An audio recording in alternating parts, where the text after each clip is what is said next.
பதவியிலிருந்து விலக மாட்டேன் என்று கூறி மதிமுகவிற்கு ஷாக் கொடுத்துள்ளார் சீர்காழி எம்எல்ஏ செந்தில் செல்வன்.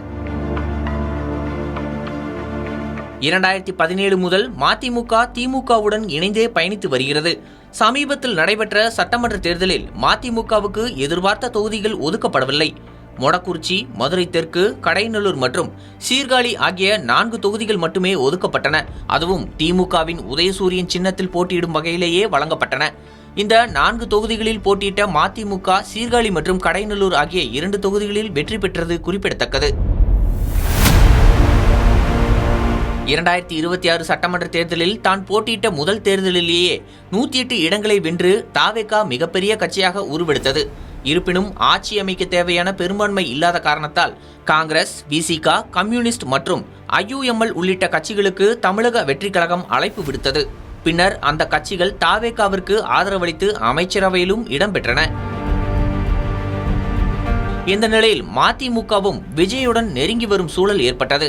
ஆனால் மதிமுகவை சேர்ந்த 2 எம்எல்ஏக்களும் உதயசூரியன் சின்னத்தில் போட்டியிட்டு வெற்றி பெற்றதால் அவர்களால் தாவேகாவிற்கு நேரடியாக ஆதரவு அளிக்க முடியாத சூழல் நிலவியது. இந்த நிலையில் நேற்று மதிமுக தலைமை அலுவலகத்தில் அவைத்தலைவர் அர்ஜுனன் தலைமையில் அக்கட்சியின் உயர்நிலை கூட்டம் நடைபெற்றது. இந்த கூட்டத்தில் வைகோ மற்றும் உயர்நிலைக்குழு உறுப்பினர்கள் கலந்து கொண்டனர். மேலும் சீர்காழி எம்எல்ஏ செந்தில் செல்வன் மற்றும் கடையநல்லூர் எம்எல்ஏ ராஜேந்திரன் ஆகியோர் சிறப்பு அழைப்பாளர்களாக அழைக்கப்பட்டிருந்தனர். ஆனால் சீர்காழி எம்எல்ஏ செந்தில் செல்வன் இந்த கூட்டத்தில் பங்கேற்கவில்லை. அவருக்கு திமுக கூட்டணியிலிருந்து விலகுவதில் விருப்பமில்லை என கூறப்படுகிறது. இது மதிமுக தலைமையினரை அதிர்ச்சியடை செய்தது. இதனிடையே நேற்று நடைபெற்ற மதிமுக உயர்நிலைக்குழு கூட்டத்தில் திமுக கூட்டணியிலிருந்து விலகுவது மற்றும் தாவேகாவுடன் கூட்டணி அமைப்பது குறித்து ஆலோசிக்கப்பட்டதாக தகவல்கள் தெரிவிக்கின்றன.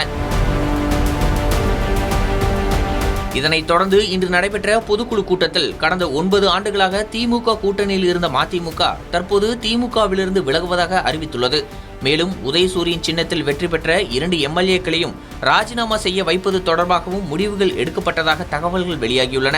ஆனால் சீர்காழி எம்எல்ஏ செந்தில் செல்வன் மற்றும் கடையநல்லூர் எம்எல்ஏ ராஜேந்திரன் ஆகியோர் பதவி விலக விருப்பமில்லை என்றும் அவர்கள் தங்களது நிலைப்பாட்டில் உறுதியாக இருப்பதாகவும் தகவல்கள் வெளிவந்துள்ளன.